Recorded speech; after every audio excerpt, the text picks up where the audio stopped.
Ia, whaftai I le atua ua toe maua le nei lao le lei mana mātango fia tātou ki toe wheroi. Taru mai le aso tofi o le vai aso lea. Neo e, whaisi umi. Whaisi loa aso tātua lefto ato e maua se tātou whelo inga. Whaftai le atua, ia, o le fo I ua whasinoala, ia, ma toe te mailu soi fua, ma wola. Ia, tātou toe pati ai, ia le nei fo ia so fu whapopo ilo soi fua, ia, maso mata wola. O le aso ngā fua le nei, ia, po le aso sifu matolu o le masina o iulai. Le aso ngā fua, whiangai ma le nei, vai aso fou, ia, po le vai aso lona lua, o le masina lona fitu, tau sanga. Ia, masalo ua, whasi umi o tātou, lefta tātou toi wheloa. Ia, ona ua malo tia whanua ma ua le mauaisi tia wanoa. Ia, e whaftai ia I le atua le lawai a maina I lao. Ia, e mate pa ua ua tuare tautua ia te oe. Ia, I le nevo I tu lao le aso ma ne vaenga le lalangi. Ia, olo tautua tuelo si ufonga le tai a fo I vai aso tai tasi o le tausanga.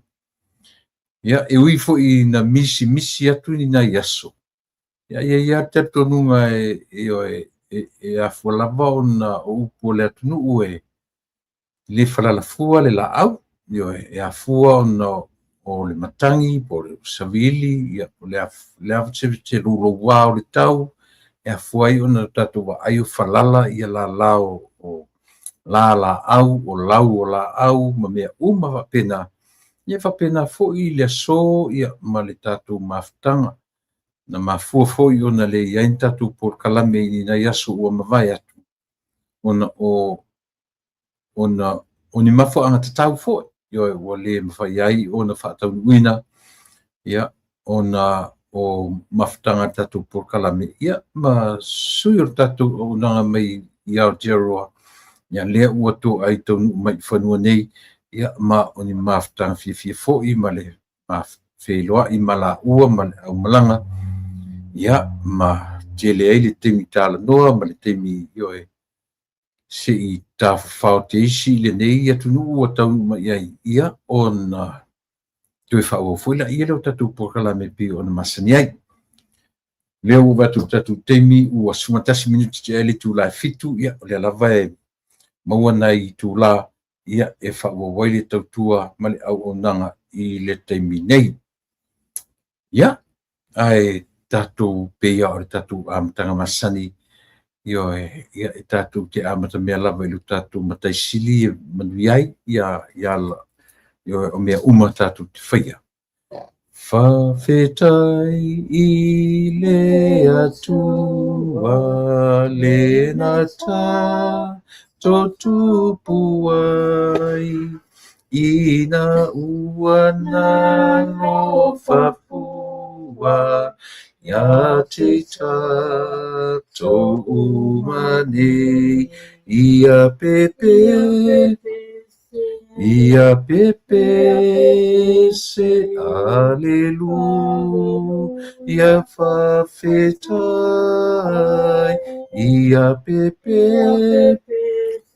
Ia pepe se aleluia whawhetai I lona lo le na whia mai lunga le ua whai ma whapaolo ai le puanga ia pepe se aleluia whawhetai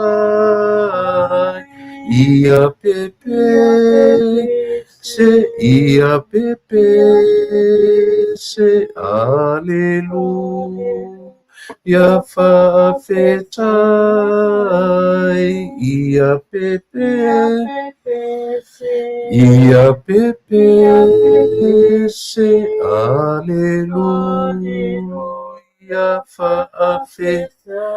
whaawhetai I loeangana le whesoa soa ni mai le manuia I talosanga atoa uma mea e whai ia pepe se aleluia whawhetai ia pepe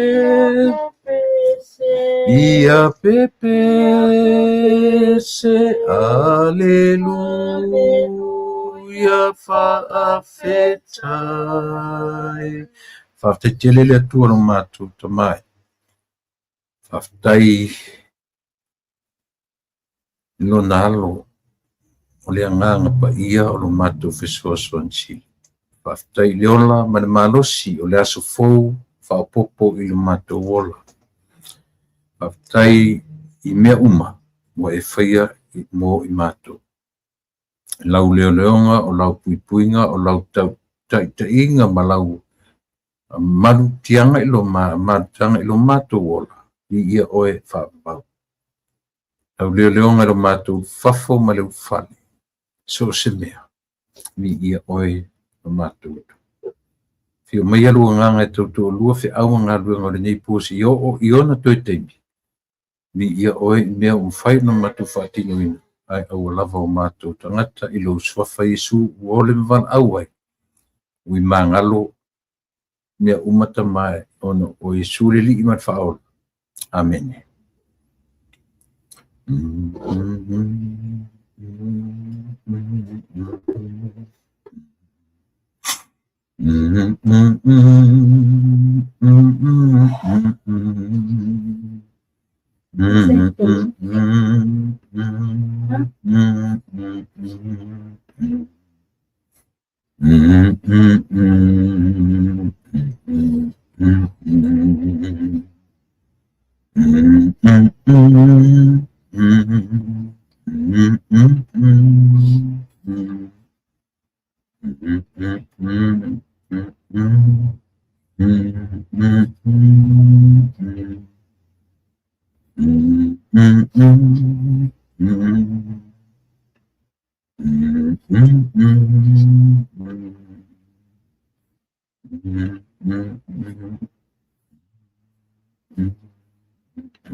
Ya, se taimi misalos tu titi ia ono mai leo le tatou paangamasani ia te metai o mua whanua tupai machera ia mo le taimi mua mātou tua whaatasi atua I Amerika ia masalo ia o leo o vai atu o leo ua anga I mai ia lana tō wha I le paanga masani ale tātou ala leo yo ai ani tai nei ia ona ngal madie ona o pi o le fato ama tau tua fatasi nei I le malotele yo ia a tau yaisi na nefu ole nanga ia bear with us bear with us le o fengo fina tau faton tu nuatu ia manatu sa mo le o toe amtalia ia le tatu tua foi ia si ia uma foi ia bis ia nai pispisio ia pe masani wala vanisi melelei ia ono nisi foi me sili ona lelei yo e moi tatu uma la wompa anga foi ia le tatu wala leo ia maleta ia leo ua tau mai whanua ia le tatu wō ma le tatu pāanga ia whafonga le la mātou tua whatasi atu I le malo tele I a ai o California Ia, soifua manuia patai au manaia le laei mo fanua ia o te manatu o le tatai mua le nei ia a leo umana whaamaruru atu i le tatou au whaafongafo'i mauom paanga ia a ia si tau whaanenefo o le tatou tu ia ona taimi mua leo le tau whaatonu atu ia le nei fo ia tunu ua tatou tu whaatasi atu ai i ele o California ia ai le whaiana ve share ia lo na fusauni te pena i le laei ia matulanga whapena watu ele wanoa whatalo whamai i le tatou atunu mai whalor Whaftai o langona mai tula e wha. ia se lau sene Ia, batul whamaloma whaftai. Ia, lau susunga o tu le foi le nei fiafi. Ia, whawhelo i atu ia tatou pa a masani ai maisia ia tamama tina matua sunga whawhengainga mo latou whatua i te tono maota malawa, te tono ainga whapia tono aio maota ngasangase ia male aio tangata matua New Zealand, Samoa, Amerika so se tulu inga lalangi o e maua mai eile nei au nanga ioe o lewa ma whaatasi atu nei lau whanua o malo tele Amerika o lo whapio na lala ai le tai po le tatou host o tatou pokalami le sunga tu la epa whaftai sua. Ia whamalo whaftai le nei manaia le tau mawhanawhano i nei i Amerika. E le pe o mātou nisi le malosi le malulu. Ai ui ele i tā a mataloa tā pokalami tu la epa. Ia e mua na whapea atu. Happy birthday to you. O le aso le nei, o lo waso soifua. Ia o le nā, tau whafonga mai le malu tātou paanga, o le aso le nei, o le aso soifua. O leo lo tu le fo o tātou pokalami. Ia, malo, whaftai foi mo whamunianga o le aso whanau. Ia, wale koe la iki sore kangaka sore, ia, ioe whaftai mo whanua o le atua i le aso, ia lo uono suma le 5. Finally, ne utonu mai i le aso, na tofaina ele atua, ia e o mai ailo, tangata te manatua, tea oe po, ele ioa, ia o tea, Ia, foro na e surprise atua i sila. Dai. Lea lau mama tamai lo waso soifua. Well, we're going to enjoy the evening tonight after the program. Dai. Ia, ona o talu ana taunu mai mawhanua whesipisi o tātou sori. Ua le fua whaia o masui e whsosuan e whaeloa tu tātou. Whamaruru atu i tātou i telefo i lātou whapea mai po lana me ua tupu o le ese tāpou kalame. Ia e whamaruru atu. E foi nisi o lātou whapea mai. Ia, na tau nua tu loma whanua wale tu e hanga mai po kalame. Ia, o le dau whamaru atu le sunga tu la epa. Ia. Ia, ai mana ia tāta telefoni mea ta te fia pa i le ne yaso. Ai la mana ia ta amata mai lau whainga malanga. How was the flight? How many hours? Lea le malu le wa so fo le ea la tu pe o vasa esa. Tu la epa, like I said, I was contemplating le malanga le nei ona le mamao le ala. Se fulu lua i tu la na mamalanga i Thailand, se fulu i tu la. Oh, that was a bad experience. Hence, why na mamalanga le nei, o le manu i le tau o le seats, and ma poklo la i le business class, ona la o le tu la le mamau but unfortunately, sa tau taile tu al whainga malanga. It was a smooth sailing, le aini pia ulanga le taimir malanga. But it was so good, relaxing, ona te tele, on the fort, you know, going on the business class. It's not easy, it's not cheap, but it was worth doing it. Ina ua matau nuu mai foi lai le valo oka o kai. I le mamau o mea sava vali iai. But I've learned from experience, I booked a wheelchair. That's Yeah. why it was easy and quick enough for us. Yes. It picked my luggage, and we were. Yeah, ma wana mua lava ya mele le privilege tangata le wheelchair. They go out with everything priority. Yeah. Yeah. Ole neila e fai la utala le wa a e mai lungo ole awala. Fapia mai lo le tamale to so mai le wheelchair. Who's gonna pick you up? Have you got family? Yes, it's my cousin. Oh yeah, the cousin's just said to me. Fapia to mo. O ole te tu mai. Ole wa ilo mai ma ole wa tua. Yeah, la fafonga nga Samoa. Ole malanga le na. Ai ina ua tau nuu mai. O kai. Nana mato atua check in le hotel. Toe whapea mai tula e pa. Ia tatu toe whiloai. Nā o atu la epa malon whai tuele I lewa atu I fo I atu. From the morning le aso na maa mai ai.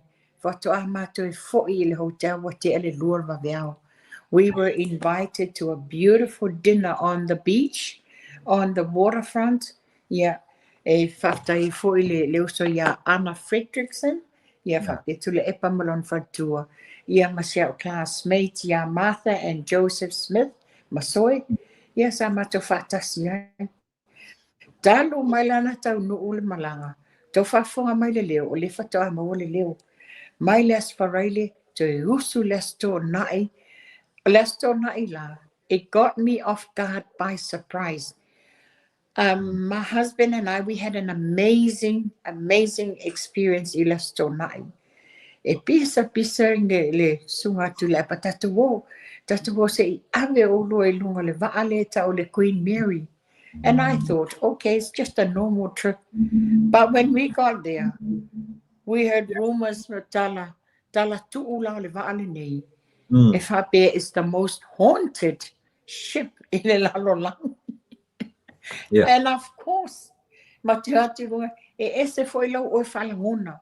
E ese foi o langona I lunga le vaa. E le langona fale taulia. But you know, it's amazing. Mato o te le vai na te le pe wa vai le Titanic. Massive. A le totoa lao tu la e pa mal mato a inga fai mai. Se mao ma lolo atu o lua I se mao.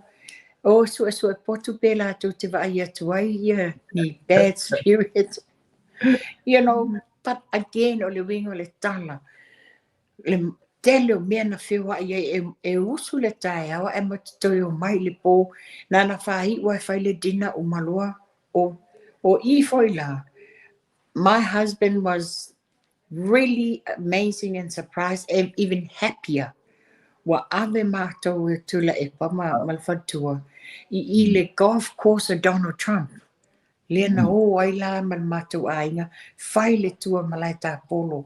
It was so nice. It was so nice. Yo ina fo ina mawai fo I lewa noa. I tonu o le dude o le fo I le gift shop. Mawai fo ini souvenir mo le whanau. Ina matu whai ula I one of the luxury resort. Le Terranea Resort. We had dinner, well, late lunch dinner there. Yeah, ma le uso ya Anna Fredrickson. Ia whapia tu la epa masoli. Mo te tau nuu mai le whale le pōna wa te ale lua waweao. It was a long drive, but it was worth the drive. It was worth get away. Mate leo mai mate nofo. O le tala tu la epa, walua mai Amerika, you make the most of it. Oi, mata mea uma, to create memories. That's exactly what we did. That's exactly what we did. O nei la le aso soifua tu la epa. Toke ele mato breakfast, a mato wo, sa mato I tailai downtown LA. Sa whai ese mata matanga mato wo I le marketi the alley swap meet. Mato whai ua lola ia was amazing experience for me. Mato whai ua le no whanga o lo o iai le Endeavour. It was one of the o le vaale le spaceship al malo o America. Then I transport mai from Houston. Le wa birth I lo no whanga tu mau I LA. Ma mana ele history. Mato whai I le truck, the first ever Toyota truck, na toso ina mai le nei wā. Whaftai tu le e pali malfatua. Whaftai. Le au maua fo i nei maftanga o mawhai ena mamai moa, ma mata.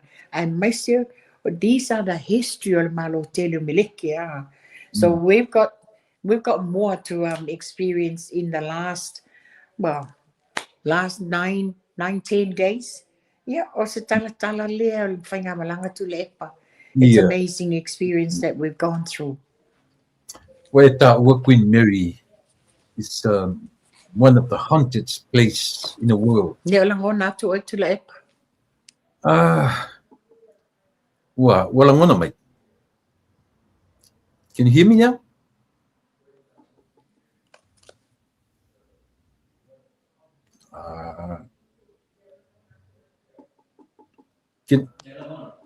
Hello, oi. Can you hear me now?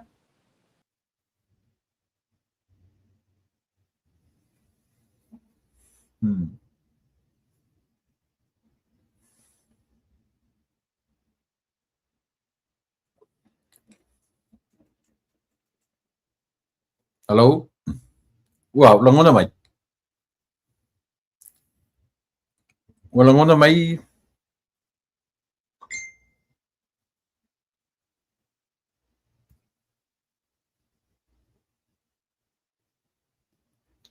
Hello? Can you hear me now? Le tero langona tu oi. Ki o whare tonu mai lau ti vaisa mawhanua.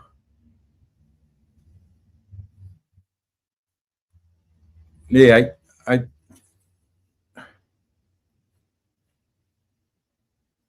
oi langona mai ya.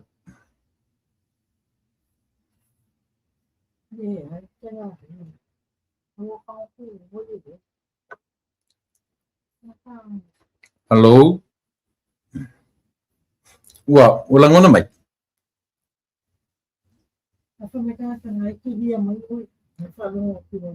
Yeah. They can hear you, Papa.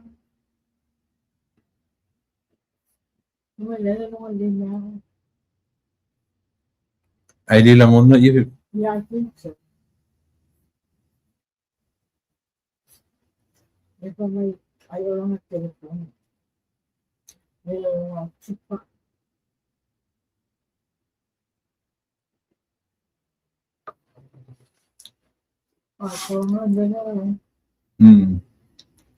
Ia, tupai ua. Ua langona mai ia tupai.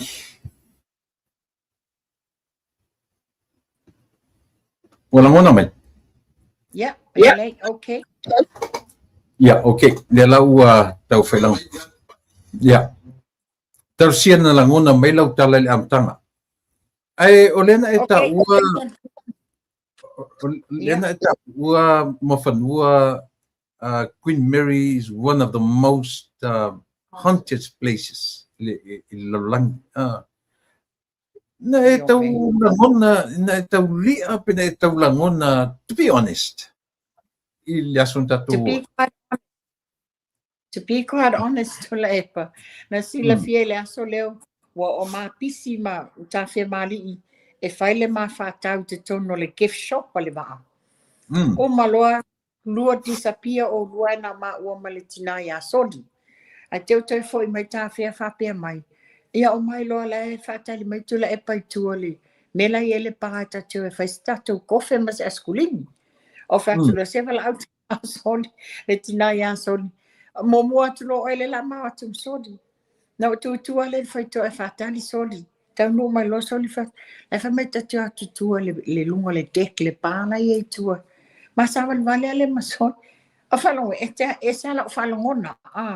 Bei vanga ngi se tale unga ia utua. Ia tu lo le fa funga anga sa mo o le ngana tu sao le mea na tupu. Ua te i le uso ia soli le ma te tu fantasi ia lo fa pe atu. Get the F off me, you're effing this. Le wo pala wale ma fa lau tala. Mai soli pe fatu. E te fa long pe stanga tau le tu le ia utua. Ma sa vani mai soli. Oh, le fatu, yes. That's how o te leta tonu ni anga ngaleanga. But since I can feel the spirit, and I just walk around. Le fa pe foi la na o fefe ai. Pe no fai atu. O le te leo le va. E le ni mo la tilo le sita mua le na luo iai. Le ma fai na umi ta vadi ai. E na ma o le si pito le tatu toi o mulmuli ai. Le ta mua le le loa umatu ai lumole. Le kapiteni and all that. It was so good, you know, despite the history of Liva. Despite the history of Liva. E le fa pe na tau fio fiai pe mata fefiai le fiado mata. Yeah. Ia, mana ia, me silanga ua ao le tala mo ia. Na lo no foi America. Ana frata tau nu fata sia tu tonu. Na lo la tua drop tangata o ia lungan va. Mo o tangata I fafu. The very first time le futa o ia lunga. That was a good experience for me too. O tau nu tu tonu all my imaginations. O the Titanic. Io Mena na sila to ia ele ngio imagination le wa li ai fa pena po na langona for real. Langona for real, like I said. Le ia ma se fau mani langona le sa pisi fa le fa tau I'm going from shelf to shelf. Ole umaina ole fa tau. Le la o mana to togin failo. Au fa tu le ta fi se o mata la titi isi mea ia. Wala amolotina so. Ale sam ta fi matio atu fa ia mo la le la fa tali so. What day so le fa longo mai. Ole aru la so no pala vale. Fe sidi mai lo tala ti ai. Mai oi ka fi. Yeah, but you know langa pe no fa atu. Le sa ia tanga ngole va ale o fa nga luenga sa tala no fa so ia. Ya la foi na mai le la tau malam lama anga mo la tau experience ili. O le upu na le ale li teu fale. Ia na lafo le ia I sioli ia tafia. Ina ua fiu e tafia tu le restroom. Le taele. Ia ala fa le tala malo le fa ia ina ua sauta ta teu fale le fa ia. Man tu fo le leva ia na alu. Ai sa fa tu mai. Okay, ia ka la mo fu foi ton. Ia sa fa aru visiri tamalo la le pe ia se si bas me fa nga. Ai visiri tu tamalo fa mai le ai fa nga o. O fa ai le ton for mai. Pa ol me lo ke lo ku va le ku. Na to sa ko lo ia fa tu ai. Ai fetau I malel batu le cleaner. Tanga no fa mai. Ai nga fa matala to shrug for beta o le cleaner for my good luck. Pe ua masani e ta whenga ruanga whale o le mea. But e te langona I o ta tino e iei nganga I le mea. Yes. Yeah, and mantua foi la taipa. Pe o le tūlanga foi la na iata umai e pipi I lungo le wolo. E te vai atu iata. E iai la vale le foi. You get skeptical about it. Yes. Yes. Two-tone, really. Yeah, but you know, ele tu foi lalo le lavol fatu tu ele tua. You know, we moved on. Ele fa pena tato fe fefe. We moved on. Yeah. Yeah, man, ia pe fa isi po tu setas. Tia po setas. This is one thing that I have noticed for ila le taimi o le tate tu fatali le tato kiwe o I lunga. I've noticed for le tangata atu malato ato pa'u ako check in. E o no foi don't fapia. Oh my goodness. I wouldn't even stand a night. Ai te ro foi la oi. E le no apingi ai ku nga ia fe fa kasi mak pa. You never know. Never know. O la ngona I tu tonu leva. I sina mali la te fa I te ki fa lona I o te tino le. Anyway. Yeah, foi la tu la. Le wa tato mai ne tato tu longa le dekla le wa la tato o I tato titilo I lalo ma kwa I enga le le va enga te ese But amazing story for you. Le va submarine Lucia le foi wa reserve I au tafa. Ia matuala le whea mai. E le leila le Queen Mary. E Yeah. open lau sa vali to tonu. E iai whamalama and all this. All the submarine nei. People have to go under. Ia Yeah. whai mai foi.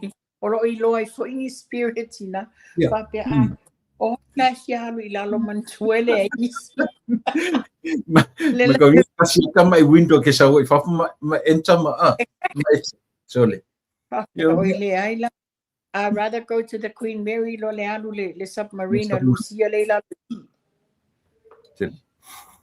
Ia o se avanoa mana ia fu ile o le no fuanga le tatu o le ye le no fuanga o malai tapolo ia pina o la to wa tele tu peno no foi le area ka o Palos Verdes ia le Le na lua ia le lua le aso le lua ta lima se lauta la per person le green fee $500 e na ole mea tele tupe tele ma atanga e tai il malai le ia le watu tamas ia o ia o sila la ia ta vale ta ka alo le malai le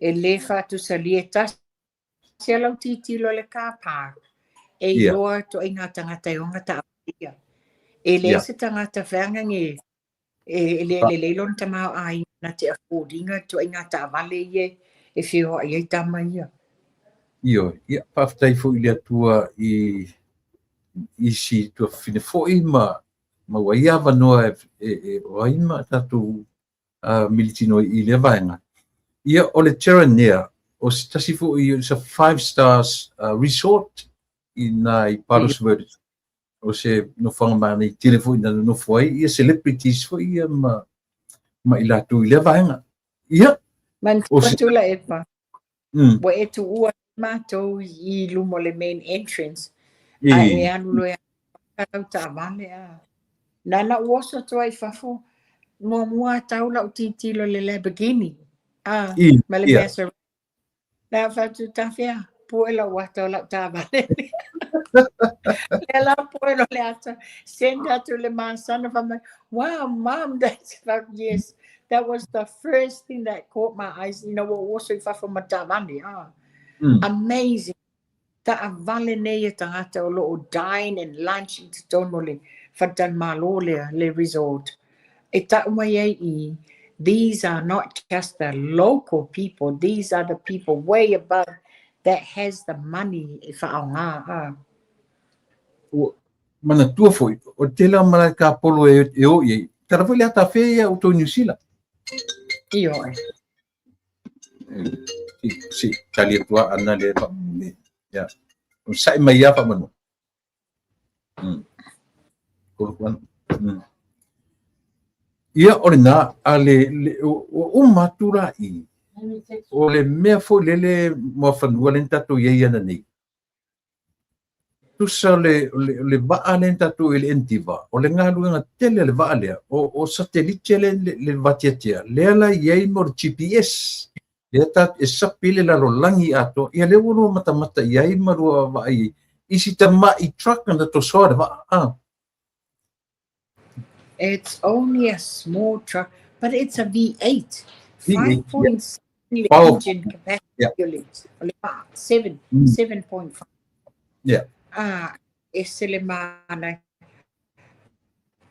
amazing it's a spaceship mantua ele fa pe fau nyau te pa these equipments if I fau sango va ani le la wa ai America la langi atoa inga wenga sa fai ale nei o le au na Leonardo satellite ma mea uma le la wa es e o fofongia fo I ele tomai o lato sa fatino ina le transform mai o le va mai Houston a mai nei LA a mai o le tava mai ai ele ofi mai te tono o freeways le lana mai elo tiny truck oka le foi la mo ta cimenta ya le truck wa welo o mea le truck le I au tafa le mea o lo otu ua le maa. O ina fo'i back in 1984, I believe, that was Olympics. O ina fo'i la nga host ai le Coliseum ina i LA. I, le tu tonu al melita tato no foai a. A le mea wa e tu tau whawhiwhia fo iau nei le uli. I tau sili atu. Po o a mea e whai lesi whale lena matawo I te tonu, e whapea mai. I e whai o I e whaale e documentary mo meo me whaasai nisi al malo Amerika. A o lesi tu, o le o whaali ele 3,000 years of the making o le mami. Yeah. E whai mata teo e wha, o I e le inga o na whoringa le manuia whoringa ta. Yeah. Paftai o ta fia le si menga tari fia vai. O ma. Ta o tangata matiti valen ta tupe. Yeah. Iyo. Ai o le alofa fio fo I mawhai o na ulu e whatino ai ia le lo wasia si atu New Zealand. Ia mara wasia si mai I le nei atu tele. Io e se o tatua ia e so se mwhai me uman mo le me o le manatu maulalo ma le ia ma le tua whawhina. Ia langa o lo toto tina ma anu la mai tai po ina sosoani li tatu fo I ta whaonga nafi ma le. Ia oi. E ma e fo le loto alofo le uso. Ia oi. You know, e linga wha manuia le atua I te ia. I le lima fo ai loto alofa I so stangata. Ia. Ia. O le tati tala no ni atu tangi melan telefoni. Ia oi. Ia, tatu le alofa le I se teimi o le neva iaso, ia, ona tatu anga ia tu le I Las Vegas. Ia, paule me oro mana o le na mai te fia pu e so wata le Golden Gate. Ino whatu rai. Le, se mea lua su minuti arwa, e valu I tu raso le tu. Ia. Ia, pēr no That's will. Pēr no mafu anga, I've always had that dream. Whenever I come to America, o te are whaaluainga le, si o tuangane matua le wa whailangi fo launga. Ia hai lea. O iele na sawi ne, that's how I knew about the Golden Gate. Na sawi mana o nata sa pu e mai e lunga le wala papa Golden Gate. Ma lo manatu ai o I nei LA. Ia te mata mai lo lunga San Francisco e whai singa mamau. Pa ia le aila, tu le Golden Gate. O te fialu le Sin City I Las Vegas. Na tu a tau te awhea ne manavia e saule mea emo mātango fie. Ano fia lula whatepa o rua le me ta o no whanga I te refi vai ai. Ele mau I Samoa. Na e whai loa mai. A pe no whai atu. Wa lava le tato wonga I downtown LA. Le te titiro over bridge le lunga. Oka le to a tele o. Mo meo shacks la iti. A whaapela o shack nei. O lo no foile au homeless I nei. But there's a special place. Tu titi a pese malaila kapi le no whanga no foi tangata nei. Au tangata o le history o tangata nei mento. Le anga mawhau le antau ta ua le pāle mia. Ua ta o I heta tua tunu. Moni, O tu tele o tangata nei le history la tunu le kui mua whanua. E lo in tangata fui whape ua le mwhentu tongi la to pili. Le ai. O le 90 iwa suiwa pasene o tangata nei mento me kau trucks. Mawhau. Ioe. Ai te whano, wa ye ala no whanga whape mana. Ie tatu mai emo mana matango fie. Ai tatu mai ro I le dark side fo I o le nei atu. Maybe e te wa aia iai. Ai no te ritu e fo. Ioe. Langana iai. Ia. Te wa naisi si me te pa ia ta te li pa I ta pulotele ta masani. Ia le ai ta pulotele. Tu nisi amazing stories o le mamalanga. E whai nisi tala. Ta a mata mai I. O lo te watu sole. Na foi atu lo I Australia ni par mia asia ni to e laua. Yo e. le la sa matata tu lawa tau nu I fanua le whainga malanga a le fionga le palemia ia malato vaenga sa malanga I tu I lau. no toi fo Ia. Foi le whainga malanga ia walanga so tau awa tu I lau ma Samoa. Mantua I le office tu I lau the Tokelauan Affairs I te tono Samoa. Ia mantua foi la. O a malanga o I le vaa tato vaa Samoa malanga I tu I lau. E ave I fuala au ma mea ai ia whapea foi ma mauta a inga mai atu no I whafo. E whapea foi to I mai isi o le moto to I lau e atu I Samoa. Ia. Ia. O te vai atu iei nei minsta, ma sui minsta o kapeneta na sa whai malanga fatasi. Sa o vai atu o fiu, sa o vai atu ia Whawo. Moe whawo, sa o vai atu hanta, seua muli. Ia, whiarolanga tei tangata o le au malanga. Ia, o te le lope to fisa pasese ale na whanua mwhai o na o e tau silfia. I'd be surprised if Fayana na carry Wamantua le na ratu le vai Samoa. They had more than 30 people on board. Yeah. Ai lang o le vai sawa o no winga le ato se lua tolu asa o malanga. 28 hours. 28 hours. Yeah, nai manai. Ai la tala I o wa mai ele I longa o na uma I le malanga. O le ping ma o nei le fto a tau tu tau o le va ai I Samoa. Ai le tala le o te vatu pen front page mai le observa. Ua ofa ele ua fola le fionga le li pale mia. Ia to e lau. Toke lau. Le afai ia le meole. O le wafu. Le penta e mo ile tele stata mi langa tele tata mi tata alenta tata tata aine ni va yaso. Ile tele stata te mi research ale la manga fainga me laiti. Ale pena tata no mo sirfia le tu. La so fina ngalo tala le wa mai. E ele tangata lena message mine. O AVCC mai fo ele le newspaper le observer ia ni tala. Ma tau fa ale ngai matua ina fa pia wa faini polo misi le fionga le li pale mia. Pena fa tula e patelo taimi. E sila fia mai loa le fionga le li pale mia. Le fai ya asa mo mato e lau. E loa le ona o le vaa tātou o lo servicinga le vaa sa mo mato e lau. Iai fo ila taimi iai whainga paanga ali tātou atu no umato e lau. Ai o le langa le in terms whapea e lato te ofaina ni mea moto e lau. Sila fia palmi o to e lau o le lalo o le malo o sila. So mantua wa umana langa sa about 4 or 5 years ago sa faile survey. Sa faile survey whether it's a wolf or a malai ba lily. Mo e lau I le vao to e lau ma New Zealand.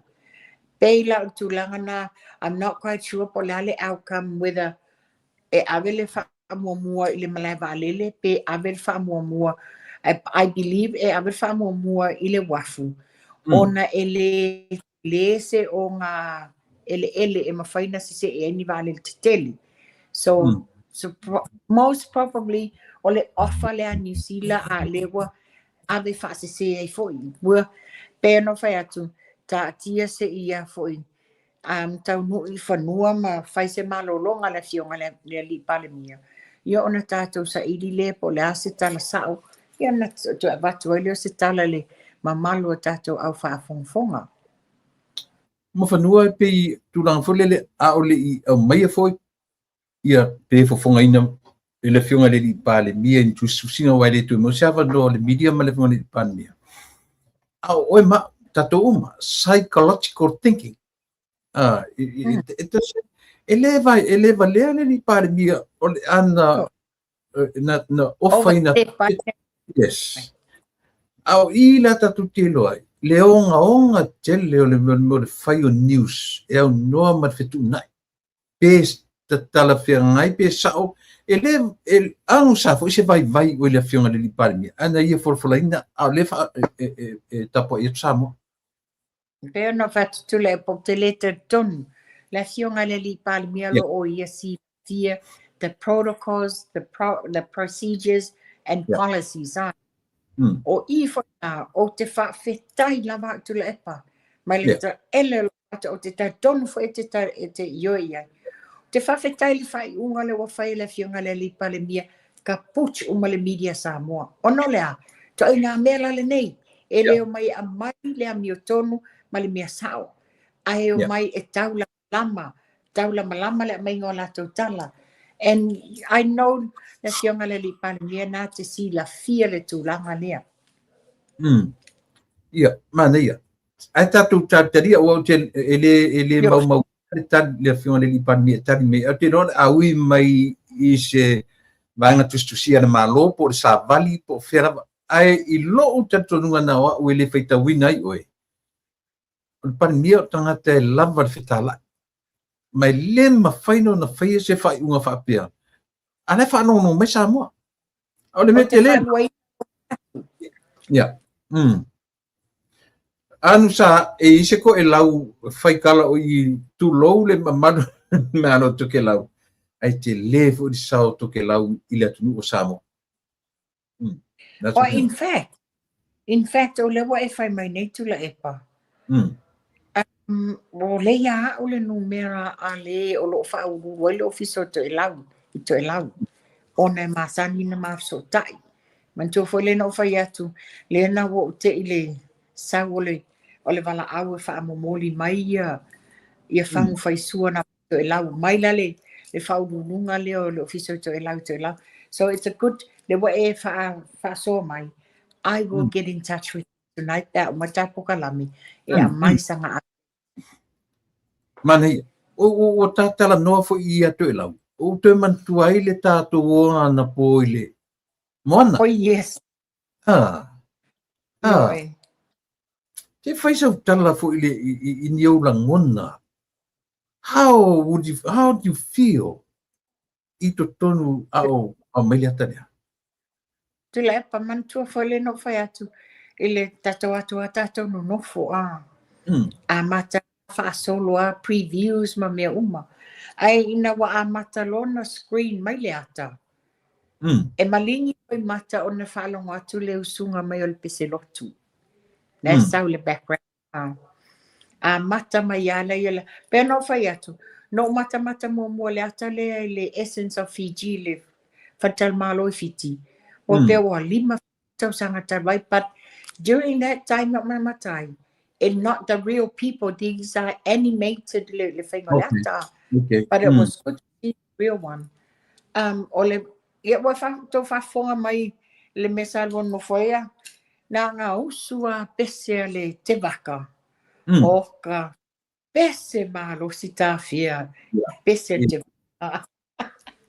wa fo te vaka na feola mai i au tafo o mato ia mangoto fa sa mo tu to e au ya so ia o tamale usua pese te vaka sa o ngai St. Joseph o le foi na lato usua le pese ya ala mangoto ia le te vaka because they live next door to us. Oi foi papalangi o tum. Sunken Road. Thank you, my fellow. Even if you're going to leave Palmia, or 10 years Sunken Road. But that was in my preview. Leatana po. Ese lo mimita. Ese lo mimita. Paia. Aia alo le atunu. Ona o le tau mawhai whai loa mea sina si o tātou atunu. Titilo ia i le o lo whai mamoana. O le alo ia i langa aia. Titilo i le o lo whai matina moana. Te mi mika te matoni. Ioi. Le na usa tula epa. O i whaksoli. O Frankie Adams. O lona tina o le Classmate. classmate tula e pala o fatas wana ma o fatas i Samoa se luau le ngone o tina. Lulau. She speaks highly of Tula Epa, how they grew up together, o onga no this lelan fa me tau o le wa movie Hollywood chana tamo Frankie o no lela wa act my lata le ya I me se foi la fiona ya se Yuli Dwayne Yes. it's so good le mana yo lata Ana ia lata o ia. la Tula Epa beno fa ya le mata fontanga mala fiona le li palimia o tapena penanga ia le la tapena ia awa ia le tatou tu maanga nu fa Samoa le wasui ia te wila a o le theme o Samoa ne ngalo ia le na fa mai ai o aloma tama fana wa Samoa le actors and actresses o lato the artists o le au pepese o tamata alo o le awatu mai Samoa failo lato sau awa le tatou aso whapitoa lea. Mon. Ua le masino tama whanau o le atunu i lalulangi. Actors, actresses, players, football players, o ta'alonga boxers, o tangata o motupe. E te noe la vale se le vale le tangata i pe a o ina li liu matu tangata i e whaime sili mo Samoa. Ia, o le i tangata i whaime sa o na saunoa i le fionga i le li pārnia i saunoa lea. Ne to te lea i la tau lea whape aina i ranga li pin whatu li mo stata i mi te whanongonongo ai. Ai ese whape na saunoa i le fionga i le li pārnia. A tonu ese po le ase, ai tika whanongonongo pea. Ai pio le kakikala ua i le awala male vaainga. Ai ua vaai fo le li pārnia i. Nanga no vai te min toi whaere wala anua. Toi whaere au mananga na fo. Lev man fea ngai to e lau manei ni fa eli ai ni va fu yo tu va pe tutta le i utta i atu e lau. O te a whamu i le sau noanga lea le whaowa ai le taimina whae e ai le vaale e ave ai le fionga le li pale mi e tai ona o ta whea malona tama ia i taimi o sa i le la lona tu fine sa nofo le tamato e lau sa malanga ai foi la to e lau a le la to tala na e le se wafu e atu paka le va ai tai le sami ia no atu le ta mai va alaiti a wa ina la ula to yuta me la o e anga le tau so wa le sami ia no ia maula pipi na ia awone i Ai malesi mele te va ai atu ai tu singa ia mai lungole. E ai le fanua pe eka pe tolu eka pe afa eka polea pe eka pe afa eka pe tolu eka polea la matu inga te le fanua. Au le fa pena i fanua na ofa le to ina o Tula Epa. I lona foi vai temi. E fai ma e ave mato e lau. O e tau se nang waru ta vai aso pisiri ai pane ia e tau maua se vangi fanua ia. O la o if I remember right Tula Epa. O le fua sa whamatu i le autonga o i songi. Le au to e lau. Autonga. Tonga. O na iai lo tau songa tama to fina lo tama. Maata and her husband had a sa yele la profile ngal winga malo tonga asa no fola i le fale le songi. A le auto e o le sa fa matu se vaenga i savalalo. Le sa to hotel ya le auto e lau i savalalo i auta faton to titia fasanga i male o ngata posa ia e ia male si vaenga le yutai a fo tonga i mato na lai na o le ai o le auto e lau. So I'm not quite sure if it's any of those lands le yesi fisu ia inga le nei. Ia, pena fai atu, le i lava se temi e mai moina ai le tūranga lea, but tu singa i au mai, mai to tele la tu i te wawa ai atu i la tu comments i au mai. e sa o tanonga ai pe ise to ina to lau na whailoane na o fatu to ina to le pa ia se vaenga whanua mo to lau ai o mai te mnei i mo se mea ai ai po tau sa ile ia to ina le foi motu i am turang whapena ia ngā whape me na ofa na ave i o e to ina le ofa moto lau ali ia se mea na maua o mai te mnei ia wai mautule officer to lau i Samoa. Io, isa valalo Sabalalo. E mana ia la le wa memta u ia tu le pete ba te stafa so ai le le vai asole ona le pe no fa o le ia o te foni o le fa o ru ia to ela so I'm gonna give him a call and then give o le atonu o le afole a wala na faile sa no ngala fio ngala li palemia. Was that related fa pe so soani se tulanga tau le wafu or whatever? Le fa pe ai ton pitonu te tele o to elau na o fala to ina tofu le pitonu uma le eka no winga to eka pe o fanua Samoa na fola to ina e ave ma pitonu e to elau pita ele tupu ele ese mentu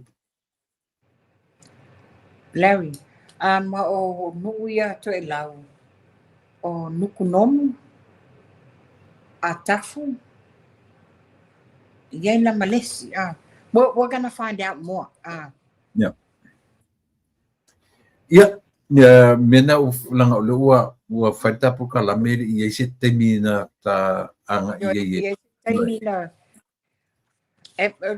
ni te wangalo e tau le mele tula epa ese o mātou New Zealand ia wa esi le fia fo le menta tau ye New Zealand o le pasi o ta vale do ato le Samoa o le savali le awala e te ilo le Samoa o le o i fale o loa o le Samoa o lo talu mai na mātou nu mai le so varai le was fale le stona e sas ua faso o tele i fe tawi lava i se Samoa i mea o le neima te feo ai ana nafi maalu fia i tula o ma feo i tono le o le mole i Lakewood o te le i wa ai se tangata sto atasi ai ona o te le o le nuu ia malata foi lea ai ona o le nofuanga le te lua iai ia o nofuanga o tangata e lava le foi lava le se lenima ona o ngei Long Beach e ese foi le wingo la utala o fa mama na la no me tanta fa pesa o la ia le winga le fa sa o al finga la utala ai ona o Long Beach ia mantua to tele e no fo la le beach and all this and it costly for ila ia no fuanga en ia ai tele vai tele le no atono ai ia nisi no fuanga to tele ai ia le mamalu le atunu o vai ai en tatu feo ai e to tele sa mo no foi ai pe no foi tu o le tele o le atunu was out te tang tui e se longa o le lotu da so sa longa ni mea sam ai le pela mele e tato New Zealand e turo ta vale stop sign a kalkalo mele samo ia oi ma so se mea ke ele mau nei ia na ulo mo mawina se ia vanga na lava me ia Samoa ma me va pena e vai o no ia o tam le tu le epa ia mantu fo le no fa te te la ton po o le wo fa pe mai le mau le tinaya mai ava bisekota ia o le atatu to fo i farmasinonga ile palota le asa fata o fa pe sole when are you gonna stop to le epa where do you stop ale fo yo ona nei le to fa lo atu le sa amatai ta wal manga o le lato case le nei o lato tau sanga le turanga o te fono le fa pe le na amata nei fa pe le malolo matua i le malolo ai masi ona o lea na te le talia ina la valonga defeat Le foi la moto e whaile nei by election. O lea foi la moto e ono palai i o na fofonga. What is tau back out?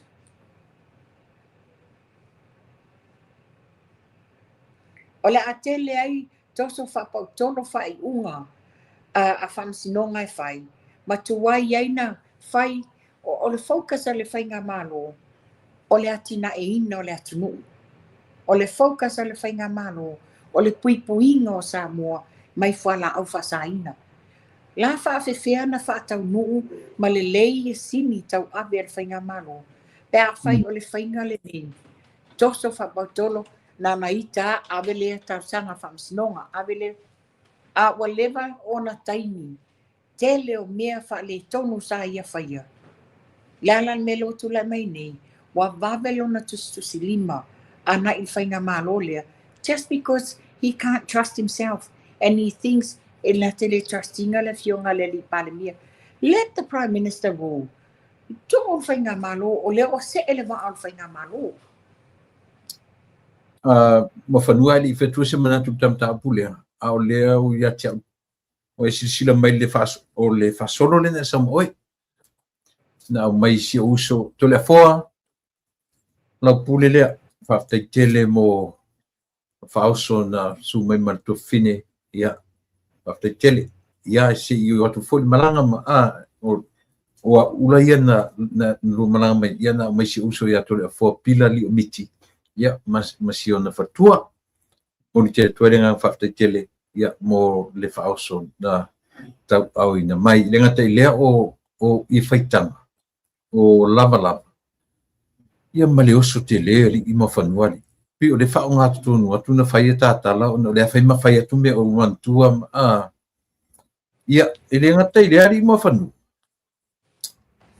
Ia wa ele ba ai ele o le hostinga le lua malanga. Au wha safua lau i nai wo foi manai pa o tofu ar tangata masiana i le faoso io fai ar tapo kalami ia ma mono nei mea ia mo fa fo mai le tu ma no fa tai Tula epa ese le mana io la fasoa ai na si la fia lo uso ia tole fo o nei lo waso so fo wa a mai le fasoa a wala le tol nei ia fa wa perita tala mo fanua i mata upu o le u faisi levan ta po kalami le fato e mo se po kalami yo kele lo ka ai le ka le ni mata upu le ia fa mai lo el tala lo matua tu le tama lo matua se fai unha vai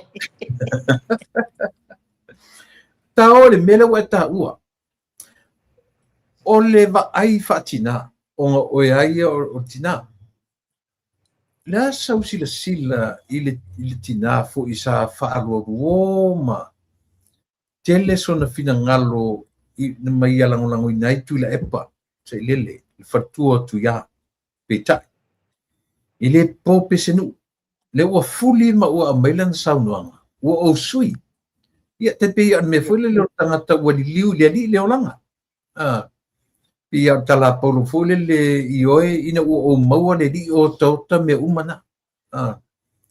La sau va ai fatina ia lela o sai pe o le foninga sai le wa e o mai. Le pe o sai li tina fa pe ai foi ato ia nga i to e fai paro tala chichi. La sau fina. Tula epa tolo pulo le fionga ia mai aba. Pe fanta fasoa tofu lava toma tatou manatu sa faali i le taimi foi a o iai le HRP. O le winga la tala to i lo pulo. Come out in the open ma ta o mai lona finangalo. Fa i lo sa o mai o ia wasui. Not many people are being honest enough to mai le to inga tala lea ia o le taimi foi lea. O i foi sai lo ilonga ia loyalty ya tu la epa le taimi a o iai o le vaenga le HRPP. Ia e sau noa ele po pese no. Ia tanga i fola iai. A fai o le wasui le tofar to ya. Yeah. Ua usta ia fautuanga ma le tualalo lo nai tumalo. O le afionga ia maiava o ia o le tina, o ia o le faufautua, o ia o le langolango, o ia na te avea le upu le lei i lona tōlua. Lea wana langona, le alanga atu ia le mea wa mana o iei tu ia. Le ala ua, pai e le afionga ia maiava, o le tūlanga lea, o lana langolango e mana o mia e tu ia.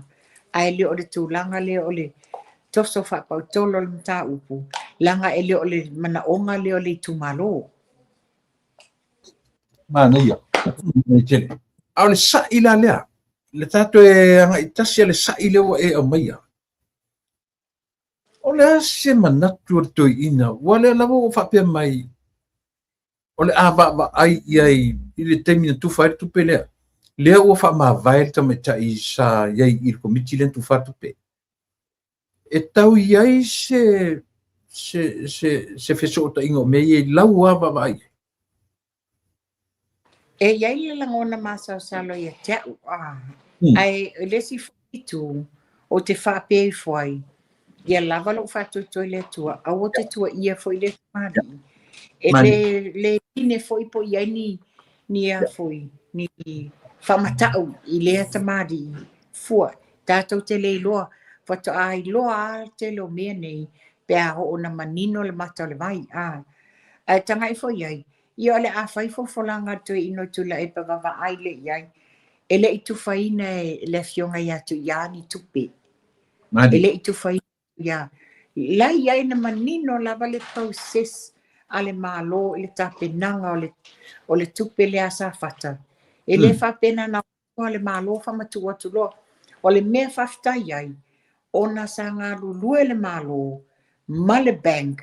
Ma le malo New Zealand. E whetutu nai i se awala, tala whiangai, awala le tu whaino tupe nei. Mantuala le na maua ele ala umilia. Maua ei, o le toa tele o nisi o le tu malo. E le aini ala stupe. O le toa tele o nisi.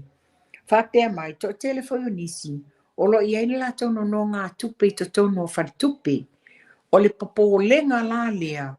Ne i te iwa avela to account li fo yele tupe. O ko meki lo le toso e se le bank tupe nei e ka vai e lato loan arrears. E lela e le ilua e tula e pamale lato vaenga. Whiutanga inga ne tau mawhaile malo le komiti male i tu malo.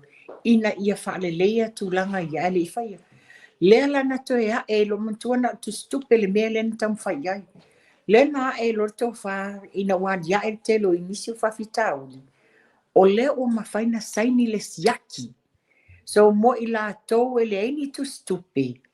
O le sa mawhai wha maonia uma o la tau ingoa ma mea uma. O le siaki sa saini tu sa o ia la tau. E o la tau e tala. E lua e fa le tupe na sa wha maonia e mawhaina o e talai. O le tūlanga na iai. E tele ia inga ma mea. E go through. A lela a tau le po ma lafu matua i whapea o le campaign le ai. E ese a wala lasa tam whai e whainga malo. O lo malama le le komiti mai lato. Ia a tonu o ieni tūlanga pe o tau whamatau i le fwoi tamaitai wa wai ai. Ia but we'll sooner find out. A te mana tua foi is a long process. Yana ko foi ta seni mo memorandum of understanding, MOUs. MOUs. So e tele ala ia le process nga go through e committee le. O atu sau e tolu fia. Maru afe tangata. E tu e latu le recount o over masfru afe. Se afe yo e. So ele se me fai ngofia. Se me fai ngofia e mantua foi la. Banks, they don't accept e tasi le matai tusi o le ngoesisi e le tadia. E toi ave uma whaasa o uma mea nei. There's a whole process that people go through. Yeah. E le whapiela pe o tūlango mea sa whai e lato. Wha la tua na whai. Le hai e lo tūlanga na le whai e tato mea nei. Yeah. So le lava la fair enough tau sangani na watu. Le window, kusa le window le lento ta pina uma e process le. So 1 year window. On olea. E le titi ia le la o tu fatu le tupe. Ale la ufa nga se tu le pa le me fule to tap le se sengon me le mare te mi amangele a. Yo e mantua foi tu la epa. O ia foi le o to ina foi le malana vaenga. Yeah. Le na ola o le se tupe o whanga le fast le tupe no des. O te tono mo te fono le na wha leo. O ia lawa mau mele tala sa ta ule ta iafe mo tupu a lawa mau mena na tai vartela. Vai le tele le hia sei ma le tele le tala fatu. A le wa manino mai watu wa matu watu le ta iafe se lau a tangata i te tono o tu stupe ma mea ni. Ia mantua iai whana piti e le aina la tau tu stupe. Sa sai ni foi la fea ngainga nei e mani o le tasi le stupe a le toea ina leo sa o le ainga po ai lava a. E tele fui inga. Ai o la utata nunga tu le epa. O lo malama lama toi ina nei malata waenga mi. Te tau na malama lama le fontoi o yo le loia. And he should know better. Any documents me faloia, there has to be accurate. Onolea. Te lef tupe le titi tupe. O le tulanga lai a uia la titi lo iai. O la lava la tau te iloa le me tau na fai. E onga o le loto ele lea ma tau whaleanga ina te tele. O le mawhai ena wha o la lo la tau loto. Ma mai lea mi o tau mu. Ai tala lu te whanongo tuele i mawhanu. Ona te whanongo te ola uto e adia ele mele o tau pule pulo to tolu ai. E a vese to ina le ona ua paalua ia mo meo o afo i. Whainga palo te... Ai wha fitu pa election, fitu pe var. Malo le 2021. Ia na toi lalo popo. Lea na whau mapun toi mapuna. Toi. U toi mapuna e fwoi e toi ngatana. O lea. O lea vese to ina lea. O nei le tala whea ngai. I se whainga maro. Ma se whainga whau whai. Le tūla i pēa o se leader. E tai ia se vanga a ua whaia ina whawhia. Le whau koe aria. Lai pa o photos wafa. Te ti ai ta linga ti ngā fofonga le atunu. E longo pēa i la pisi a mai e la tau nei. Ngā le mita i a whea iai. E mwhaina la tau whatino inga. Ia wasa oi lole nga. Wasa oi lole fionga le wa whai ilangi fo launga. Ta ia le e ka le sia katoliko. Wha mai tu le epa. Eng masesio o tō anga wā. Ia tau mai le masesio o tō i e se loto po se fatu. E mawhaino e se tu le epa. Wa le mana te taun tō whai. Tale tauna tō whata tali by elections. Tale tau. Tau ana tō i loa le election mua 2021. E le whai by election. Nā whai inga loa ave ese loa. Sautia na ia pulu mana ia te inga wha leadership with taimi tami ta i elo na tu lai mai o tofi. Mana ia. Ia ailanga mana tu whenwhen mai alil matano. Tu la epa. Tari tonu mai lau tala lea. A o atu le lua hafe toru se furu o le mauale marosi tu la epa. E pepelo mana tala e mauti noa to e run mai fo ia le pa. Ia. Tau whengai no wharu. E moni sau noa ngā ali. E whika ia epa. O le la alua le tolu pa e inga o mitai la wha mawai. Well, e se a wala sa tam whai e wha mawai ai. E wha peola na pa e muli lua fishuono. Uma le pa e inga ngā uma. Ai o e ina wo whatulanga ia. I le whai ngā pālota tangata e tam mo e le lua olo tasi. Ai toi a mai e lalo no ingoa.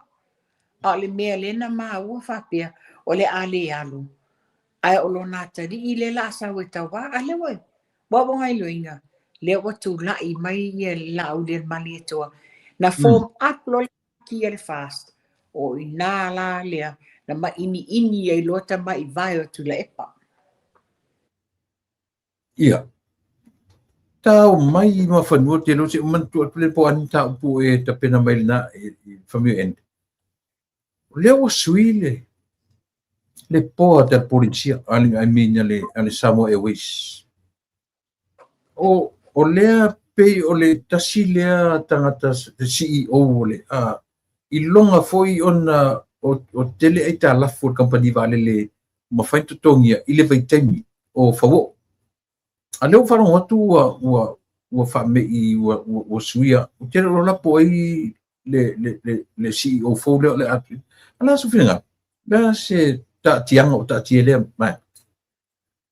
Ia, peona whaeloa atu tatou pokalame last week, ele mātou fontanga ma le fionga le li pale mia na whaeloa ai la le fionga le li pale mia.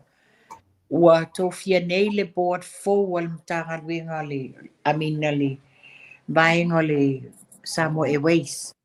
I believe ele I whasalalau wina lola, le wa tofi board fau, whasalalau lola noa ia, mo te fono o tangata CEO no this. I believe se taliu mai whanua le whainga malanga le fionga le li pale mia. O na fono lola ia ma le board fau. Ia ma a matai lona avel whasalalau ngoa wanoa nei. O le tūlanga lava ia o le tātou nā tangia le tūtanoanga le whātasi ma le fionga le li pale mia. O lo ua mausali ma mautu lava tāpenanga. O lo wha mautu lava le anga I mai fafo. O I lātou le fionga le minstau tupe ma nisi. O le komiti e whaawau ia le vaanga le tupe vale. Te laipa o te le tala noa tele I aile mata upule na e pau le ona le wa matou I loma whamaunia. E le o tā o fia tāpenanga le whainga malo mo le tātou valili. Ia. Te taimi whailoa mai ia taimi matulanga e whai malanga mai e lātou whai le whailo inga malmamalo le atunu. Ai e leo mo tusia e leo tā paulia ai tā penanga mo tātou valili. Ia, mana ia. E pita pau ana si mea lea pita u eri mai le atunu. Ona e leo o se tangata o ngā fui le li o whawo o ma tewi na sa whai mai ei le tele mea le leia le company valili na ia au sia. Ala se tātara noa whaasamsama noa, I le whapera tā whaitua. O aise a foi, ia se, o aise tangata e ono anga waa e ngā ke continuinga le leilea o le CEO whengai ma le tongi o e tālafu, ma le whaawawina o le operation a le company valley. Somebody in mind.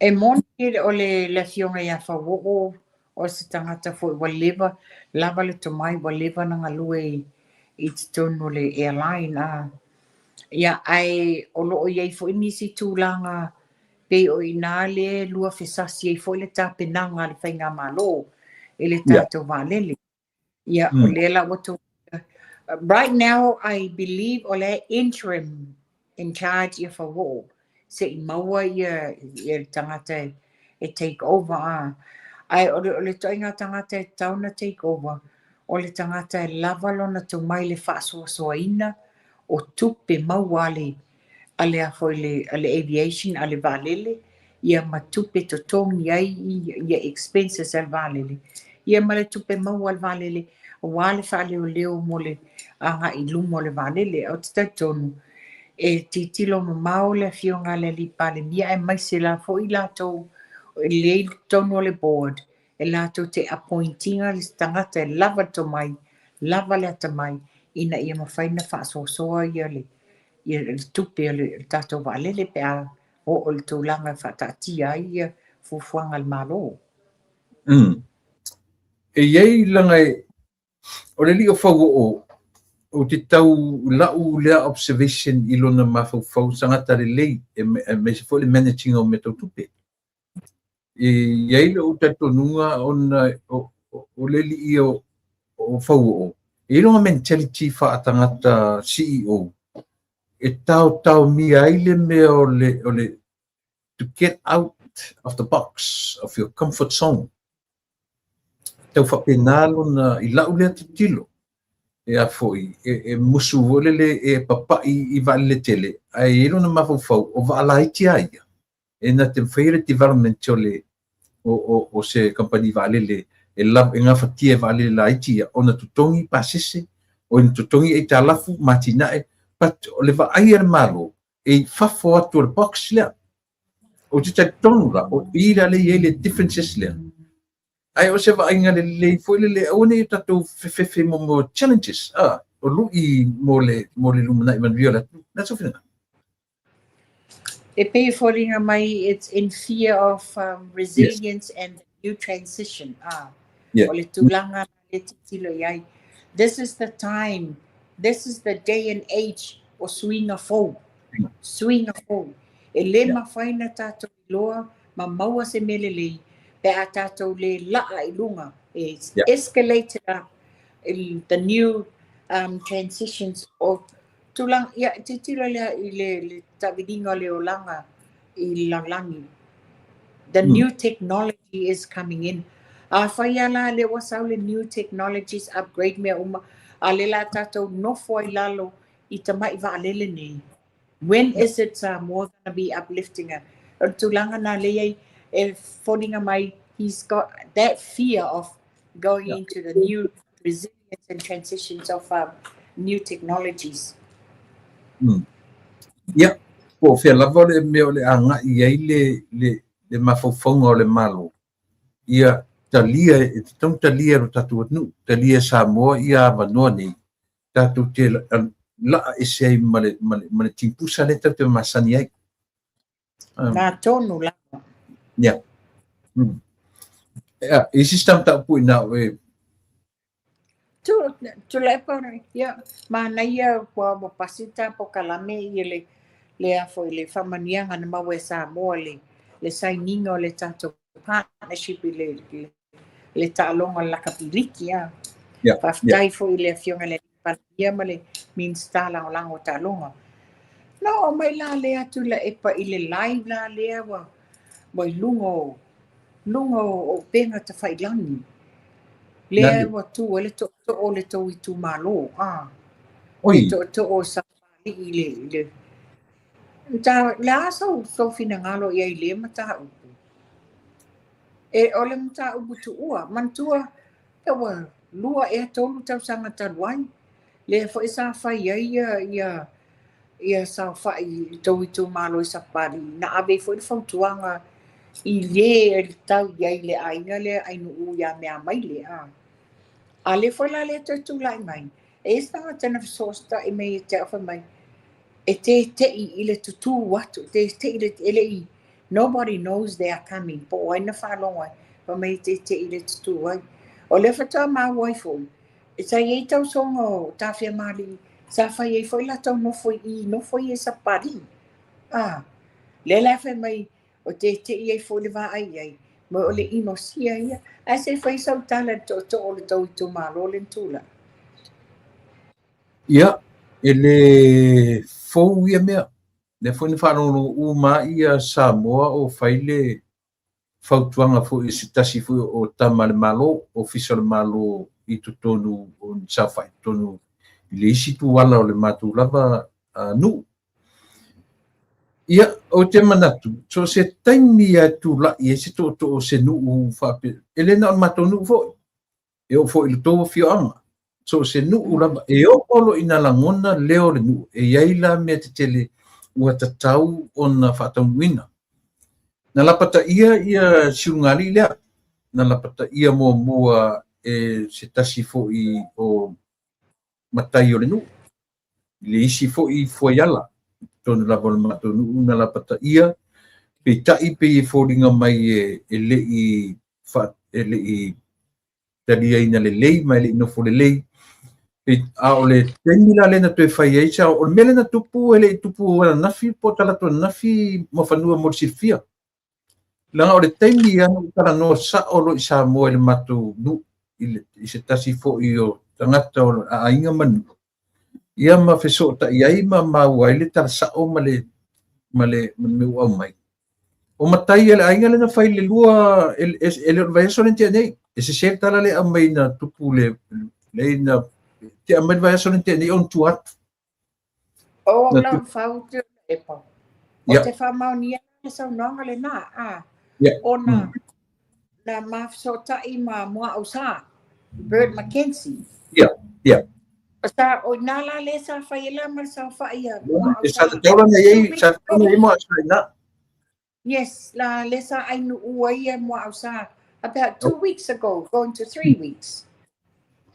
Ia na o le latu tu pai le o latu ainga le I me ta o mali o li o inale ale la fai mai tamari fo o le matu ainga manu sa tanu ia na o tuai ila uria ile fa mo le malongo tala I le nu ia matau dia ese uma foi yala I tonu nu uma io inala na tu lo to o le nu ia ma avelo ia se la pata inga martulanga sa o te taun tau toi e fa pena na va ela io fa to ese na fai fa to senga ia le la ua ta oto tu ia a toe a foi a toe solia role le miro va to o le a ese tu sa foi la po matai o ai o le ela fa fina ngalo nu me taun tau to ia Yo, malanga le lavau tatu wharongo longo I tu lai o le toi ina ingo ia le ato sana vea ia le to o le nuu marifina ngalo le nuu. Ia, ono nei mea mawhanu o levan whaarwa wole tina. I o lava fo ia tia. Na lafo I tala tina le wha mai le o au le inatili I aia tia tono nuu natili lopo aia. Iyo. Ia, fa feno ai lo pe fa de ta. Ada winga na ta noi. Lang lefto atau nu pe to ava elunga le atale na fi. Al mena tupu lu vesta boy. Tupu lu vesta boy. Ia moa wa ia. Wa langonalu fia o fa atau nu e mato nu le me tau ona fai. E se langa ia vai le malo, e vai le atunu.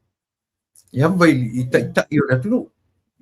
Ben fa fonga le to o le tu lai ma fa pe mai. O le fa luma le ainga sa mali to na manino asa wanga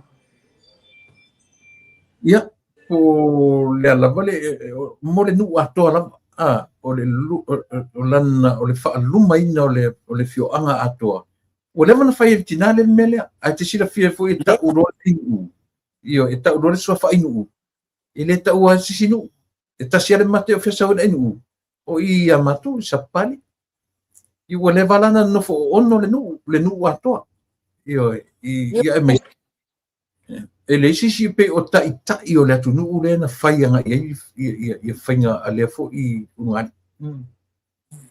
o le fainga tā tu langa le sa iai tu le epa pe e fia tangata le tina nei I suafa nei e fia tangata ma fia wha ma walunga ai sa waila ma le ma fau le sa ia what ngai ela le tā ma tu langa le wa fai le tau I tu malo le to langa wata tau na fa sao wata tau na fa se tapu ova le ma fo elena o oi fo sa fa yesa ninga tina lea le no ma o sa fa melana sa ninga le fa pe ai ele ai le mai ma lo ta mi tangata e handicap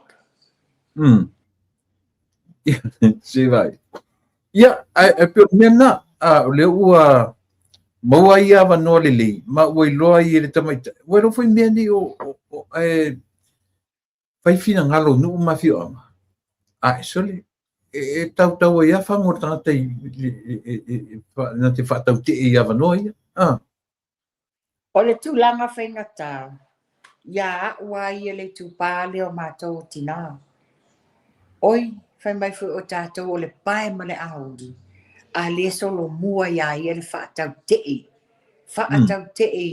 I fai unga fai a nuu mai tu malo ia me se foi tu tono le mamalo ainga fa luma ia fa fitai ta fa pia wa ia se la mona sala moni ya te ia le wa no le to o le tu malo ia fai ma o inga ya te ia te manatu atu ne mo se te mire lei tu mo se la le lei ia si tam fai sa iri sava no I se matai mai o le matun ia a mo fu sava no ma le li o pali I te langi pa mo se te mo mo sava no ia ma o se lua va no ma le fionga le CEO ia pali Well, comes as o le tangata anu o le tau i tumalo a mai sana ia whamamlamanga po le afuso na ia si la fia ia mana ia na, but at the same time foi la o le la utam fai o te sa ilia nisio o confirmation mai le whaululunga o le ofisa to e lau ia o na tātou ia ia I le tūlanga o whamasinonga. Ua pi lena ta una maua se rua vanoa ma le fionga le pulisili o whamasinonga. I tūlanga o whamasinonga. Ia mani tūla whono, nai tau whanmena pe... E ia mata upusa ofisilingi ai le CEO o whamasinonga ina ia maua so malama anga. E ia ni nai ainga sa pala au mai. I se whamaninonga e o te sila fia ia. Pea no whamanino i lātou whafonga mai. No whamanino atu lava mua e le o au o se loia. Lona lua o te le whaia ni whai unga ma o te le whaia fo ni whautuanga ni recommendation. Langa I don't have that capacity. Ai se ia o sa ili. Le lasa tam whaia sa ili le fionga CEO o ia lava le to mai na te au mai le tūlanga lea. E mana ia pewha pe ia se taimi o tāpo kalame tula epa. E a mai le fionga le al CEO. Ina ia ula ia fesili o tūlanga i o meo whamasinonga ainga. Ia na manino, ia na amai, ia se tāpena mai fesilia i lātou ne ia lātou cases. Ia na tūsa ola e lea nganta whailoa o lātou suafa. Ia ona o mea sina ainga. Ai na ngā fesili tali mai le o lo o vema whaulunga o tanga nuenga. Pe mana fule le tam whai whafsota iai e poita o te whasota i fu iai. Ai mau se taimi o le whionga i le CEO once a month po le mo se mo tapo kalame. Ina ia up to date mai ia le tūtau whamasinonga. Ia ma le tūlanga i o tatele silingia. Ala lava sau sila li tatara noa ia wha tau mate. Le wha peu tatara noa ni mea a meo ta ni hia sei, o leo tatara noa lunga o ta ua lava mawhauwhauma. I le tūlanga o whamasinonga ma le tūlai mai ora na whionga. La ta amata i to ina le malo matua.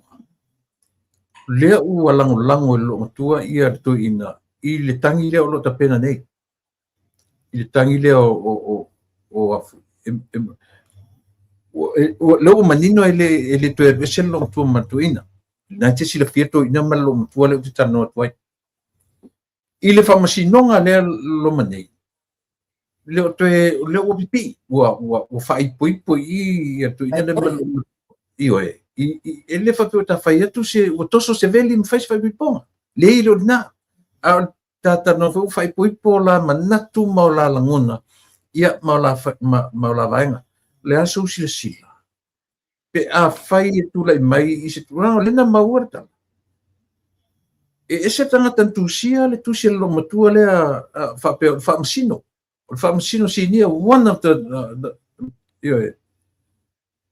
judges lena whai e tusi lena lo matua lango ai i le tangi ale hita pipilan whai. Nasa whinanga? Tulepa, ia levo e whamanino mai le tūlanga lea Moa ula ia. That is most corrective actions o se whamasino sinia. Lona lua. Matuai bias, conflict of interest le ngā luenga o whai e lea whamasino. Tolu. Pila fia le i le fionga te maitai sa o whapito. Lea le wana whao ngā se i nai au na ale tanga luenga o whamasinonga. Ina ia maua le influence that's so corrupted. O I whai lai te tauna te tilo ia le loia sili. O lo tu po ai foi o loia lo tu mo le whainga mano. Dongi whafol tu silea. Dongi whafol tu silea because it's very biased. E le te tauna involved. Pea whamaunia na tusi se loia se whamasino sili. O I lea wata mai. Wale malu pui la. le tūlanga whamasinonga. Wa le malu pupuia. Le la o mai ono lea. Influence. Influence ono beta wai. Influence la no la uo pele no that. Wa le tū o tasi whamasinonga. Stay out of it. Stay out of it. No involvement whatsoever. No news is the best news. Alo fai. Ia, mana ia na tapa I mena I tūlanga o le. Bava ona tunu. Ila, I mea la batau whamasinonga, anai te sila fia mawhanua. Whamasinonga is one of the pillars. E toru iei ia pila le pe whapenale le vavai petai. O le e vavao pe whoringa mai ele o neutral. Ia vasenga o whamasinonga. Tasi lana me le fia mau siawa noa ma le fionga le CEO. Ia, te musu fui te whalonong ia lon to finga wha CEO I tu sa o tui sefe sipura. Ai, o lena uwa ia tu o pena whai malanga wha tasi CEO. Sunga pari. Ma le fionga whamasino sili. I fono lena whai, whai whai lena ngai nei. Fontanga lena I latamini. Elika, yeah. Isn't it Africa? No. Yeah, si sa ili mesetain. Ala sa wa ili o lo ta o lo o fale mtanga. Ta mate mtanga ile fa pera. O e toi fa tuto ina le fam sinsili te vine I fa ngai wingo le lato foi ta upu ma lato mta fai. Tino. Tula epa. E watu sa o lava se la ngona tu pa umu.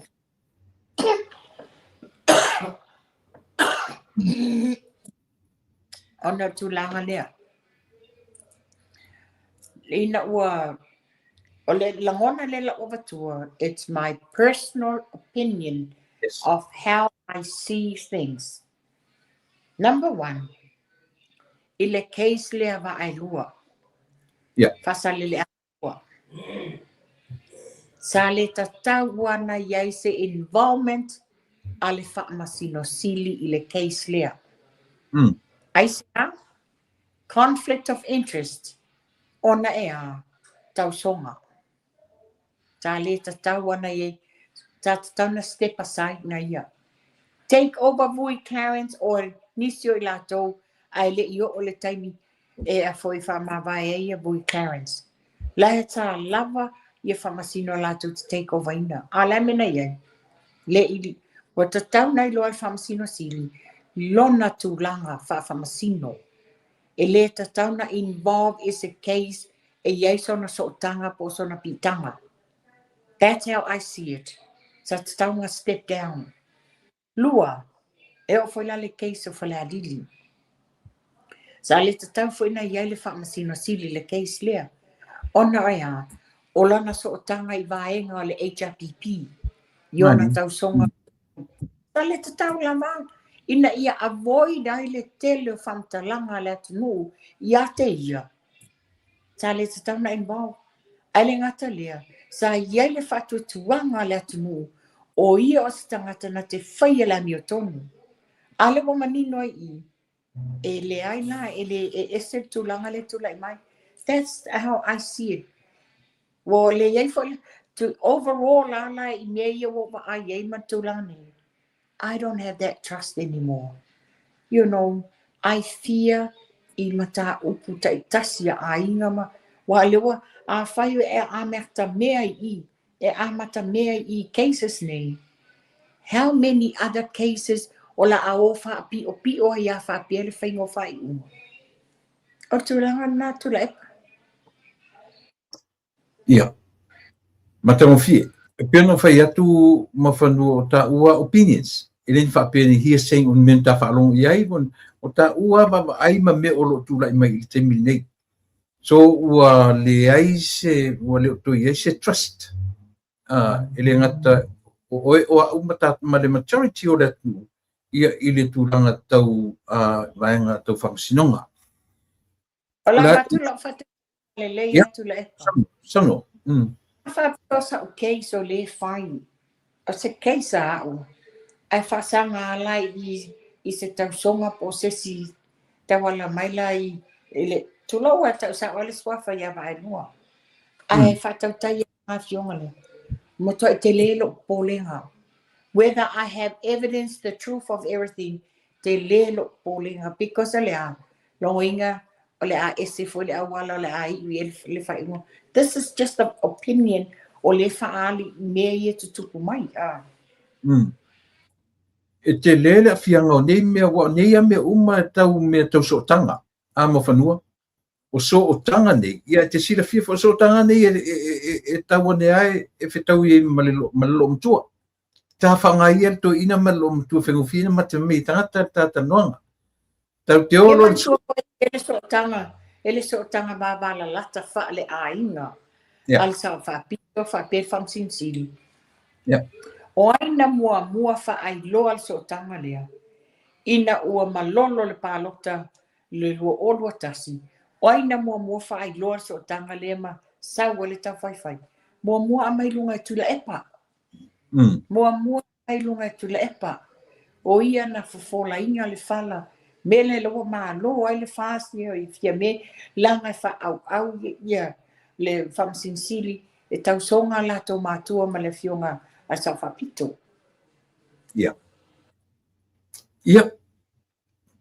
pe mania nai motunga afai u tatara noa i ai ma fanua ele fa peni hia seinga tatano a le tatara noa yo o ta ua lava true opinions only facts for you le mo ye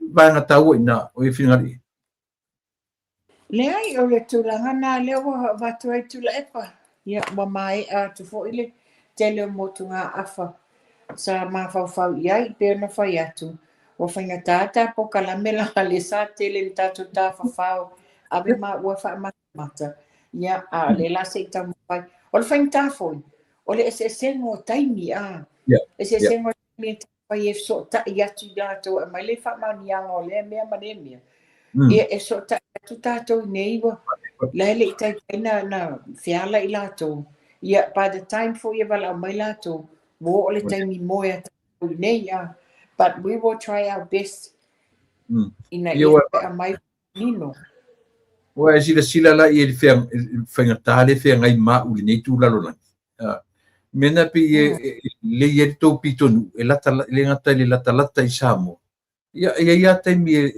tu sa le to tu la tas fu na ta se le tu la tu te se pe asu te mi auto pita i le malo nei e fenga ta tele on fa ton atu ava no fa pe ia ona o le senga o le tatu taimi ia o le tau mau mai tala e foi tionga ia batu mai le ile tasifi o le tio ia auto New Zealand nga il fenga malo ele mautino ta tiene na se i mautino ia o le ase o tele lopo ni si fai tionga le to a vil fenga malo au tiute o e ma fanua ma na tatanota u por kalame ta oto isi por kalame la tu te lang wina le malo a o tiute mo tiute elem fenta to tu fengofia se me ina fengofia na salula lo kapita ina ia o tatu am ta faioi e tatu te tu lango ia le fainga malo o le so the government of the day ia le finangalo le tu o mai fu ile so e to te lium to fu ile fainga malanga te le penta fa no to ta te tala no i lungo ta por kalame ia e te to fu mo le silu va eso le leitu la epa fatu langa pele ta po kalame se si po kalame lo lumana ini ale hata faisa ili mele fa manianga o meni ina ia mafaina ta va ili fa manino fa fia na malama le malu lau tele o tatou atu no ia me se fo ila to o fai ma tatou paanga e fa fonga mai le tapo kalami ia malo te lo wa lavale mo ne ia fiafi ia ona o lo taso fa na le su ia su ta vai pu se afo se fasimo o tu ai se io e fai ile tina le fiafi mo te le ia te oele tina ia po e foto fine ia tu sorta por kalame o le ne fiafi tātou whelua I se isi minuti o mua. Ia, asau no ia. Lau whawhonganga sa mo, wale avatua tatou asia nei, ona o le neighbor o jau whanua o Amerika nu tele o meleke ai, lawa tau sila fia aso tau subscription ia message mai o le vom na te phone na whailo tatou sota inga. Ia tulanga na tula epa whaftai sa mo lau whawhongaanga.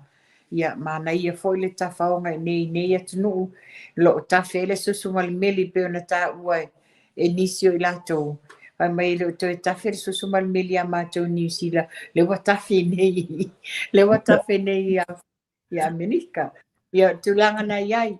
Ia whamanuia le tua ia o to whale tai to tasi o I latou o maua I ngase. Ia whapia na whamalu awa lofa o le tua. Maua o to le malo longa sili. Ia lo fatu fo I le tuangane ia tu ilo matanu. Ia pewa umana whai o na tau tonga. Whaftaima vi ia le tua. Ia tula epa manuela wa soifua. Ia vave mai o le motale taimi o tatou dina. Ia ua lei, mawhanua tawhitu whiloai. Ia soifua mai manuia. Ia, o le nā Samoa. Le ua tuumuli atu ia le tofine ia mawhanua. Ia se taimi ia o na anga ia tufule ia e whaise mātou tā whangara titi. Ia, ma whaisinga iputi o rafiafi. Ia, o mātou ne ua whasolu na mātou tuelu tui whaine me o ni asu whanau mani ia. Mawasi ata mai ia, o lama nā mātou tue. Paisina pankeke e Samuela so whanau. O nia fwy mea o le toi whiura o le. Ia, nā. Whaftai le tua. Maua ni aso e whapoko I uola. I went through a lot lately. I lo uola, I lo formalina au. Tangola o te ba ai whaaleanganga mo tiptilo I whaaleanganga. Ona leo ngang whaftai I le tua. I went through twice le mone meo le patinoina o ngadunga whafoma I lo whatu. Ute whaftai I le tua le ua whafowina le malosi ngadunga whoma. Le uta tia mai a tia.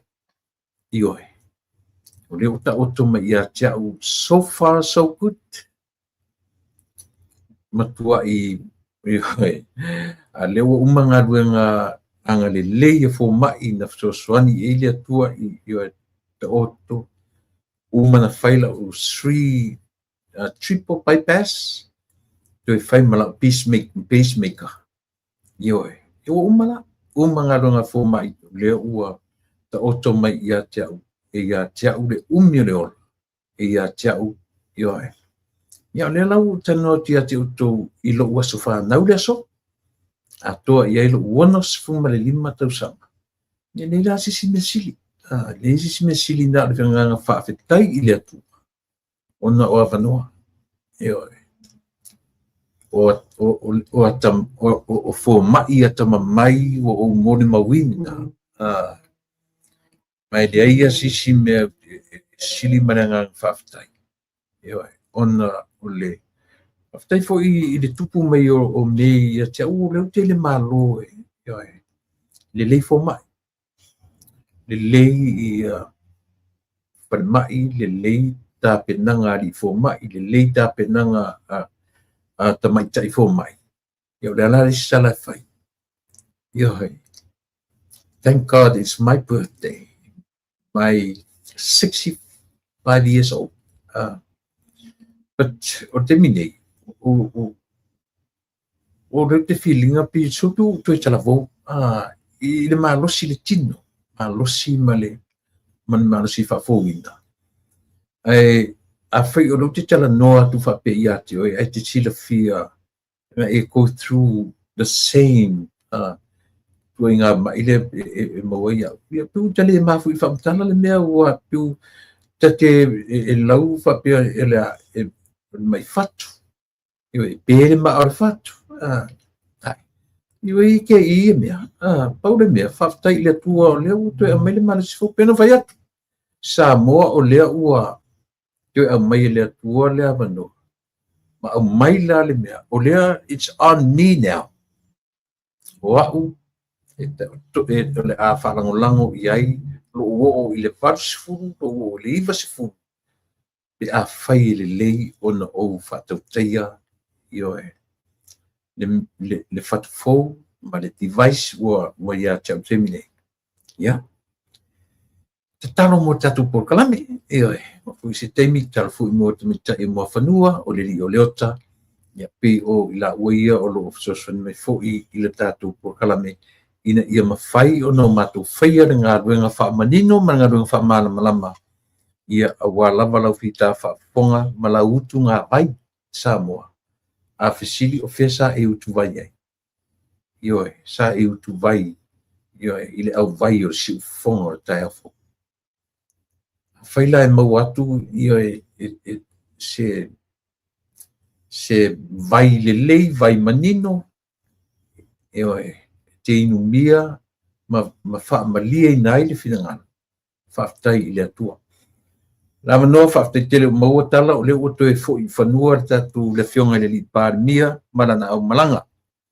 Sa awe atu i le selau tau sanga, wala au lia, ia talu o na pai le wheso ta inga o vā o mā loe lua, sa moa matoke lau, ia le fo ua maua te le tangata sa moa. Mau paulo atu i toke lau, ia manu nofo ai tu tonu o le fo i tamai motu toke lau. Ia poa lava mea tutupu o ha mea ioe, tatu tabitalia, ia le whionga le li pāle mia. Nā te toe wha lau te leina ia lana tala na tuminatu i le motu toke lau. Ia po whea tonu ia se wafu, ia mo le ina ni i mawawawame atu, pe wawawame atu sa utala. Ai ese ia le mea o manatu, ia i le whionga i le li pāle mia. Lea o le fui wa matana a ngai mai, ia i lisi vaenga. Ia e whamatarata mai ia mea tau negativities i le tala noa mai ini me si tia ai ia ai ona o le natura o leo langa Samoa. E aisi a whea ei, e aisi e tatoso i la. Manuia tele lau whafonga anga Samoa, tātou toi whelo ai.